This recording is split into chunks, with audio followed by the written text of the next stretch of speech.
បាទសួស្តីបងបងនេះទុំសាប់យើងណាទូស្តុកបងបងnàyសម័យអាជីវកម្មក៏បានគ្រួសារក៏បានជីវកម្មក៏អេហ្មងនេះឡងនេះចាប់អូបលើខាងក្រោយបងអូបលើវាចូលមុខចូលគ្នាចេះមកបាទសិតសោតានទាំងអស់ណានេះខ្នាតបាទបើវានេះផ្នែកខាងមុខបងបងណាស្នាញ់ផ្សេងបាទស្នាញ់ជាន់ផ្សេងគឺយើងជាន់មកនេះបងបងហើយបិទពងហើយមានពងក្នុងហើយស្រេចទាំងđó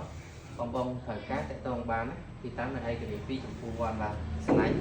ក្រាស់កំអងបងណាបើអត់លន់អត់រ៉ែទេហើយធំបើអត់ញៀនអត់រ៉ែដែរណាครับในជើងបាទចឹងសម្រាប់បងបងត្រូវការតេតងបានទីតាំងនៅឯករាជ្យពីចំពោះវត្តហ្នឹងបងបាទ